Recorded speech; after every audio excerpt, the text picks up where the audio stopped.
Welcome to impulse. So നമ്മൾ നോക്കാൻ പോകുന്ന റിസർച്ച് മെത്തഡോളജിയുടെ സർവേ റിസർച്ച് ആണ് നോക്കാൻ പോകുന്നത് കേട്ടോ.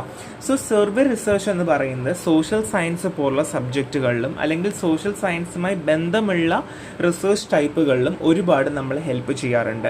ഇവിടെ നമ്മൾ ക്വസ്റ്റ്യൻസ് ചോദിക്കുമായിരിക്കും ചെയ്യേണ്ടാവുക, അല്ലെങ്കിൽ ക്വസ്റ്റ്യൻസ് ചോദിച്ചുകൊണ്ട് ഉത്തരങ്ങൾ നമ്മൾ എടുക്കുകയാണ് ചെയ്യുക. സിമ്പിൾ ക്വസ്റ്റ്യൻസ് ആകാം, അല്ലെങ്കിൽ ഇൻഡെപ്തിലേക്കായിരിക്കാം പോകേണ്ടാവുക. അതായത് തോട്ട്സ്, ബിഹേവിയർ, ഒപ്പീനിയൻസ് അതൊക്കെയാണ് നമ്മൾ കൂടുതലായിട്ട് ഫോക്കസ് ചെയ്യേണ്ടായിരിക്കാം. സോ എന്താണ് അതിൻ്റെ കൺസെപ്റ്റ്, എന്താണ് മീനിങ് എന്ന് പറയാം. So non experiment and descriptive research മെത്തഡാണ്. ഇപ്പോൾ എക്സാമ്പിൾ പറയുവാണെങ്കിൽ നമുക്ക് എക്സ്പെരിമെൻറ്റ് ചെയ്യേണ്ട ആവശ്യമില്ല, ഒരു ലബോറട്ടറിയിൽ നമുക്ക് ചെയ്യേണ്ട ആവശ്യമില്ല എന്നുണ്ടെങ്കിൽ നമുക്കിത് ആപ്ലിക്കബിൾ ആണ്. അല്ലാതെ ഇപ്പോൾ നമുക്ക് നോൺ എക്സ്പെരിമെൻ്റിലാണ് എന്നുണ്ടെങ്കിൽ നമുക്ക് ധൈര്യമായിട്ട് ഉപയോഗിക്കാം എന്നുള്ളതാണ്. ആൻഡ് ഇറ്റ്സ് എ ക്വാണ്ടിറ്റേറ്റീവ് മെത്തേഡാണ്. നമുക്ക് ലാർജ് സാമ്പിളിന് പോലും ഉപയോഗിക്കാൻ പറ്റും. And data is collected via standardised questionnaires or interview. നമ്മൾ സ്റ്റാൻഡേർഡൈസ്ഡ് ആയിട്ടുള്ള ക്വസ്റ്റ്യനറീസോ ഇൻ്റർവ്യൂസോ വെച്ചിട്ടായിരിക്കും നമ്മൾ ഡേറ്റ കളക്ട് ചെയ്യുക. Survey research include both direct and indirect. Survey research നമുക്ക് രണ്ടായിട്ട് ഡിവൈഡ് ചെയ്യാം, ഡിറക്റ്റ് എന്നും ഇൻഡിറക്റ്റ് എന്നും. സോ ഡിറക്റ്റ് ആണെങ്കിൽ ഫേസ് ടു ഫേസ്, ഇൻഡിറക്റ്റ് ആണെങ്കിൽ ഒപ്പീനിയൻ, ഒബ്സർവേഷൻ ഒക്കെ ആയിരിക്കും എക്സാമ്പിൾ വരിക.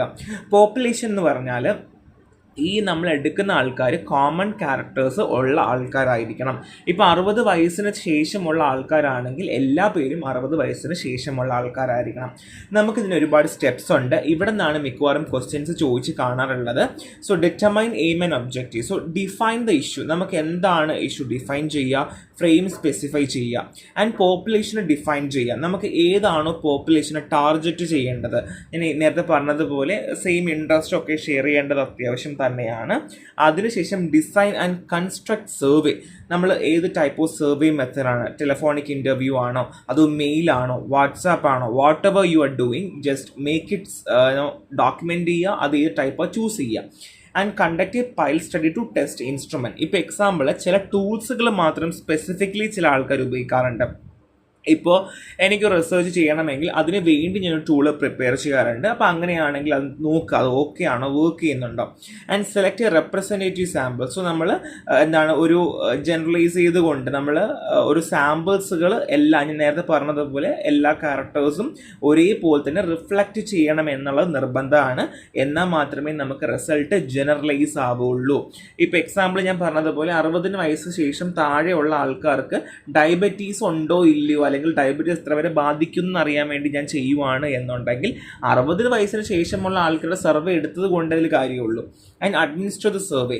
നമ്മൾ ഏത് ടൈപ്പ് ഓഫ് ടൂൾസ് ആണ് എടുക്കുന്നത്, use choose and tools to collect data for sample. And analyse and interpret finding. നമുക്ക് കിട്ടിയ ഫൈൻഡിങ്സിന് നമ്മൾ സ്റ്റാറ്റിസ്റ്റിക്കൽ ടൂളൊക്കെ വെച്ച് അനലൈസ് ചെയ്ത് പ്രോസസ്സ് ചെയ്ത് കൊണ്ടുവരിക. ആൻഡ് റിപ്പോർട്ട് പ്രിപ്പയർ ചെയ്യുക. അവിടെയാണ് നമ്മൾ എയിം, ഒബ്ജക്റ്റീവ്, മെത്തഡോളജി നമ്മൾ നോർമലി ഒക്കെ പ്രിപ്പയർ ചെയ്യില്ലേ, അതേപോലെ തന്നെ നമ്മൾ പ്രിപ്പയർ ചെയ്യേണ്ടത് അത്യാവശ്യം തന്നെയാണ്.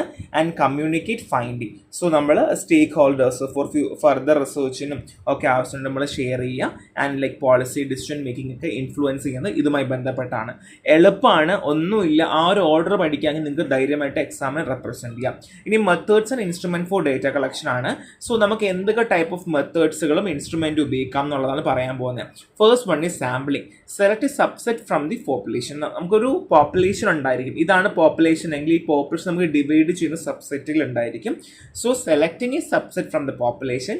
Technique randomisation, stratification. സോ സാമ്പിളുകൾ തന്നെ റാൻഡമൈസേഷനും ഉണ്ട്, സ്ട്രാറ്റിഫിക്കേഷനും ഉണ്ട്.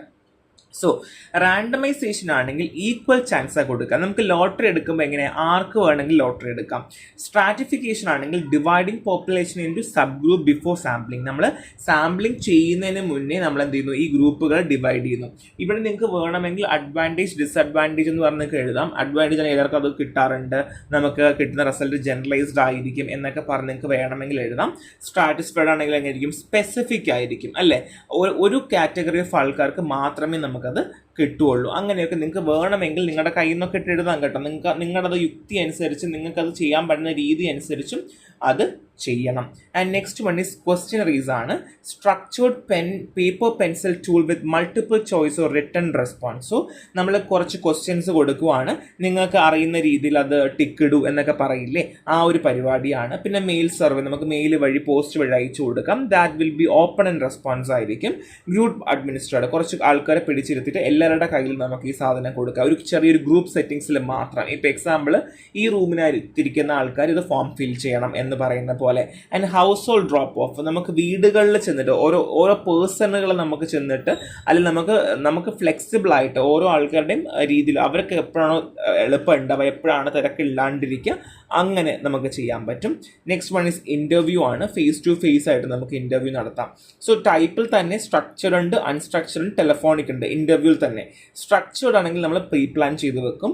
അൺസ്ട്രക്ചർഡ് ആണെങ്കിൽ ഇൻഫോർമൽ, എടാ നിനക്ക് എന്തുണ്ട് വിശേഷം, സുഖമല്ലേ, എടാ എനിക്ക് 2-3 കാര്യങ്ങൾ അറിയണം, നീ എങ്ങനെയാണ് ആ ഗുളിക ഉപയോഗിക്കുന്നത്, ഏത് രീതിയിലാണ് ഉപയോഗിക്കുന്നത് എന്നൊക്കെ പറയില്ല. അതേപോലെ തന്നെ നമ്മൾ ക്വസ്റ്റ്യൻ ചോദിക്കുന്ന അനുസരിച്ച് ഉത്തരം. സ്ട്രക്ചർഡ് ആണെങ്കിൽ എങ്ങനെയായിരിക്കും, പ്രീ പ്ലാൻഡ് ആണെങ്കിൽ we have some set of questions like what is the significant of diabetes in after 16th എന്നൊക്കെ ചോദിക്കുന്ന പോലെ സ്ട്രക്ചേർഡ് ക്വസ്റ്റ്യൻ ആയിരിക്കും. ടെലിഫോണിക് ആണെങ്കിലോ ടെലിഫോൺ ആക്സസ് ഉള്ള ആൾക്കാർ നമ്മൾ ചോദിക്കുകയാണ് ചെയ്യുക. ഇനി ടൈപ്പ് ഓഫ് സർവേ റിസർച്ച്, നമ്മൾ ഓൾറെഡി ഇതിൻ്റെ ടൈപ്പ് ഓഫ് റിസർച്ചുകളുടെ വീഡിയോ കിടപ്പുണ്ട്, നിങ്ങൾ നോക്കിക്കോളാം. അതിൻ്റെ കൂടെ ഇവിടെ നോക്കാം. സോ സർവേ റിസർച്ച് ടൈപ്പുകൾ തന്നെ ക്വാളിറ്റേറ്റീവ് ക്വാണ്ടിറ്റേറ്റീവ് ഉണ്ട്, 2 ടൈപ്പ് ഉണ്ട്. അവിടെയാണ് ക്രോസ് സെക്ഷണൽ സർവേ. ഇവിടെ data is collected once from various group. നമ്മൾ different group, age, gender, tribe ഒക്കെ വെച്ച് നമ്മൾ ഡേറ്റ കളക്ട് ചെയ്യുന്നു. അതിനുശേഷം നമ്മൾ എന്ത് study socialised across children of different age group. ഇതൊരു എക്സാമ്പിൾ ആണ്. സോ നമ്മൾ പറഞ്ഞതുപോലെ ഡിഫറെൻറ്റ് ഡൊമൈൻ നമ്മൾ ഡേറ്റ കളക്ട് ചെയ്തുകൊണ്ട് നമ്മൾ സ്റ്റാറ്റിസ്റ്റിക്കൽ അനലൈസ് നടത്തിക്കൊണ്ട് നമ്മൾ ചെയ്യുന്ന രീതിയാണ് ക്രോസ് സെക്ഷൻ. ഇതൊക്കെ വ്യക്തമായിട്ട് നമ്മുടെ ഒരു ക്ലാസ് അല്ലാതെ കൊടുത്തിട്ടുണ്ട് കേട്ടോ. ആൻഡ് ലോഞ്ചിറ്റ്യൂണൽ സർവേ ആണ്. സോ നമ്മൾ ഓരോ ടെക്സ്റ്റ് ബുക്കുകൾ വായിക്കുമ്പോഴും ഓരോ രീതിയിലാണ് ടൈപ്പ് ഓഫ് റിസർച്ച് ക്ലാസിഫൈ ചെയ്തിട്ടുള്ളത്. സോ ഡേറ്റ് നമ്മൾ ഓരോ സമയം കൂടുമ്പോൾ നമ്മൾ സിമിലർ ഗ്രൂപ്പിൽ നിന്നോ അല്ലെങ്കിൽ സെയിം ഗ്രൂപ്പിൽ നമ്മൾ കളക്ട് ചെയ്തുകൊണ്ടേയിരിക്കുന്നു. അതിനുശേഷം useful for studying changes in attitude, behaviour of belief. So നമ്മൾ ആറ്റിറ്റ്യൂഡ്, ബിഹേവിയർ, ബിലീഫ്സ് ഒക്കെ നമുക്ക് സ്റ്റഡി ചെയ്യാൻ വേണ്ടിയിട്ടും ചേഞ്ചസ് ഒക്കെ അറിയാൻ വേണ്ടിയിട്ട് നമ്മൾ ഉപയോഗിക്കുന്ന ടൈപ്പ് ഓഫ് ആണ്. ലോഞ്ചിറ്റ്യൂണൽ സ്റ്റഡി തന്നെ 3 ഉണ്ട്. ട്രെൻഡ് സ്റ്റഡീസ് ഉണ്ട്, അതായത് നമ്മൾ സെയിം പോപ്പുലേഷനിൽ ആണ് നമ്മൾ ബേസിക്കലി സാമ്പിൾ നമ്മൾ എടുക്കുന്നത്, sample from the same population but not necessarily the same individual ആകണമെന്നില്ല, സെയിം പോപ്പുലേഷൻ ആണ്. So annual survey of university graduate using library resource. So നമ്മൾ ഇപ്പോൾ യൂണിവേഴ്സിറ്റി ഗ്രാജുവേറ്റ്സിന് മാത്രം, അവിടെ പഠിച്ച ആൾക്കാരെന്നല്ല, യൂണിവേഴ്സിറ്റി ഗ്രാജുവേറ്റ് പാസ്സായവരിൽ നിന്ന് മാത്രം. ഓക്കെ, കൊഹോട്ട് ആണെങ്കിൽ സെയിം കൊഹോട്ട് അല്ലെങ്കിൽ ഗ്രൂപ്പ് ആയിരിക്കും. സോ 2009 ഗ്രാജുവേറ്റ്സിനെ ആണ് നമ്മൾ എടുക്കുന്നത് പറയുന്ന പോലെ. പാനൽ സ്റ്റഡീസ് ഉണ്ട്. So study the same individual repeatedly, ഒരാൾ തന്നെ വീണ്ടും പഠിക്കുന്നു. ഇവിടെ ട്രെൻഡ് ആണെങ്കിൽ സെയിം പോപ്പുലേഷൻ ആണ്, പക്ഷേ സെയിം ഇൻഡിവിജ്വൽ ആകണമെന്ന് നിർബന്ധമില്ല. കൊഹോട്ട് ആണെങ്കിൽ സെയിം കൊഹോട്ടർ ഗ്രൂപ്പാണ്, ഇവിടെ ആണെങ്കിൽ സെയിം ഇൻഡിവിജ്വൽ ആണ്, വ്യത്യാസം ഉണ്ട് കേട്ടോ. So constructing A survey research. So നമ്മൾ കുറച്ച് കാര്യങ്ങൾ ശ്രദ്ധിക്കണം. കണ്ടന്റും സ്കോപ്പും ഒബ്ജക്റ്റീവ് ഡിഫൈൻ ചെയ്തിരിക്കണം. അതുമാത്രമല്ല റെസ്പോൺസിൻ്റെ ഫോർമാറ്റ്, ലൈക്ക് നിങ്ങൾക്ക് MCQ ആണോ, സ്കെയിലാണോ വേണ്ടത്, അതോ പോയിന്റ് ടു പോയിന്റ് ആണോ, നിങ്ങൾക്ക് ഏത് ടൈപ്പ് ഓഫ് ഫോർമാറ്റ് ആണ് അതിൽ കൊടുക്കാനായിട്ട് നിങ്ങൾ താല്പര്യപ്പെടുന്നത്, നമ്മൾ അത് കൊടുക്കേണ്ടത് അത്യാവശ്യമാണ്. ആൻഡ് ക്ലിയർ ആയിരിക്കണം, സ്പെസിഫിക് ആയിരിക്കണം, ലോജിക്കൽ ഫ്ലോ ഉണ്ട്, കറക്റ്റ് അറേഞ്ച് ചെയ്യണം. അതായത് ഇപ്പം ചില ആൾക്കാരൊക്കെ ക്വസ്റ്റ്യനേഴ്സ് ഒക്കെ പ്രിപ്പയർ ചെയ്യുമ്പോൾ കണ്ടിട്ടുണ്ട്, നമ്മൾ തന്നെ കണ്ടിട്ടുണ്ട്. ആദ്യം ഇപ്പം ക്വസ്റ്റ്യൻസ്, ഇപ്പം ഇൻ്റർവ്യൂ മെത്തേഡ് ആണെങ്കിൽ ചോദിക്കും അമ്മയ്ക്ക് മക്കളുണ്ടോ എന്ന് ചോദിക്കും. അപ്പോൾ പറയും ആ മക്കളുണ്ടെന്ന് പറയും. അടുത്ത ക്വസ്റ്റ്യൻ ചോദിക്കും അമ്മ കല്യാണം കഴിച്ചാണോ എന്ന് ചോദിക്കും. ആദ്യം ചോദിക്കേണ്ടത് അമ്മ കല്യാണം കഴിച്ചതാണോ, അതിനുശേഷം കുഞ്ഞുങ്ങളുണ്ടോ എന്നാണ് ചോദിക്കേണ്ടത്. പക്ഷെ തിരിച്ച ആൾക്കാർ ചോദിക്കാറുണ്ട്. അപ്പോൾ അങ്ങനെ ഒരു ലോജിക്കൽ ഫ്ലോ വേണം. And maintain ethics and sensitivity. So എത്തിക്സും സെൻസിറ്റിവിറ്റിയും ലൈക്ക് ക്വസ്റ്റ്യൻസ് ഫ്രേസ് ചെയ്യുമ്പോഴത്തേക്കും അത് മെയിൻറ്റെയിൻ ചെയ്ത് തന്നെ വെച്ചിരിക്കേണ്ടതും അത്യാവശ്യമാണ്. Type of questions in survey research, എത്ര ടൈപ്പ് നമ്മൾ ഓൾറെഡി പറഞ്ഞു, സ്ട്രക്ചേർഡ് ക്വസ്റ്റ്യൻസ് ആയിരിക്കണം. അവിടെ തന്നെ ഡൈക്കോട്ടമസ് ക്വസ്റ്റ്യൻ ഉണ്ട്, like yes or no, true or false, do you use the university e-library, yes or no. അതുപോലെ ഇനി level of measurement based question ഉണ്ട്. ഇവിടെ നോമിനൽ ഉണ്ട്, ഓർഡിനൽ ഉണ്ട്, ഇൻ്റർവെൽ ഉണ്ട്. നോമിനൽ ആണെങ്കിൽ കാറ്റഗറീസ് ആയിരിക്കും. ഇപ്പോൾ എക്സാമ്പിൾ കാസ്റ്റ് പറയുന്ന പോലെ ജനറൽ, OBC, SC, ST പോലെ. ഓർഡിനൽ ആണെങ്കിൽ റാങ്കിങ് ബേസ്ഡ് ഓൺ പ്രിഫറൻസ് ആണ്, റാങ്ക്, ബിസിനസ്, ടൈക്കൂൺസ് പോലെ. ഇൻ്റർവെൽ ആണെങ്കിൽ റേറ്റിംഗ് സ്കെയിലാണ്, ലൈക്ക് 1 to 5. ഇനി ഫിൽറ്റർ ഓർ കോണ്ടിജൻസി ക്വസ്റ്റ്യൻസ് ആണ്. Main question followed by relate sub question, like do you attend the university library, yes or no. ഇവിടെ ക്വസ്റ്റ്യനിൽ yes or no നമ്മൾ ചോദിക്കുന്നത് പോലെ ഫിൽറ്റർ ചെയ്ത് പോവാണ്. എസ് ആണെന്നുണ്ടെങ്കിൽ എപ്പോഴും, അതായത് ഇപ്പം ഞാനൊരു ക്വസ്റ്റ്യൻ ചോദിച്ചു, ആ ഒരു ക്വസ്റ്റ്യൻ എസ് ആണെങ്കിൽ എപ്പോഴൊക്കെ, അവിടെയും എസ് ആണെങ്കിൽ എപ്പോഴൊക്കെ, അങ്ങനെ അങ്ങനെ അങ്ങനെ നമ്മൾ ഫോളോ ചെയ്ത് പോകുന്നു. അൺസ്ട്രക്ചേർഡ് ആണെങ്കിൽ ഓപ്പൺ എൻഡ് ആയിരിക്കും, മോസ്റ്റ്ലി ഇന്റർവ്യൂലൊക്കെ ഉപയോഗിക്കുകയാണ്, ഫിക്സഡ് ഫോർമാറ്റോ കാര്യങ്ങളോ ഒന്നും ഉണ്ടാവില്ല, പ്രോബ്ലം ക്ലാരിഫിക്കേഷൻ എമ്പതിയൊക്കെ കിട്ടാൻ വേണ്ടിയിട്ട് ചെയ്യുന്നത്. ഇതൊരു സിമ്പിൾ ചാപ്റ്റർ ആണ്. ഇതിന് കുറച്ചും കൂടെ വ്യക്തത വരുന്ന രീതിയിൽ നമ്മൾ വേറൊരു ക്ലാസ് കൊടുത്തിട്ടുണ്ട്, അധികമായിട്ട് എങ്ങനെയൊക്കെയാണ് റിസർച്ച് ഹാൻഡിൽ ചെയ്യേണ്ടത്, ഏത് രീതിയിലാണെന്നുള്ള കൊടുത്തിട്ടുണ്ട്. നിങ്ങൾ അത് നോക്കുമ്പോൾ നിങ്ങൾക്ക് ഒരു ഐഡിയ ഇട്ട്, അത് എക്സ്ട്രാ ടോപ്പിക്കായിട്ട് ഞാൻ കൊടുത്തിട്ടുള്ളത്, അത് ഇച്ചിരി വാസ്റ്റ് ടോപ്പിക്കാണ്, പറ്റുന്നവരെ നോക്കി വെക്കുക, അപ്പോൾ നിങ്ങൾക്ക് ഒരു ഐഡിയ കിട്ടും. സോ നെക്സ്റ്റ് ക്ലാസ്സിൽ കാണാം. Thank you.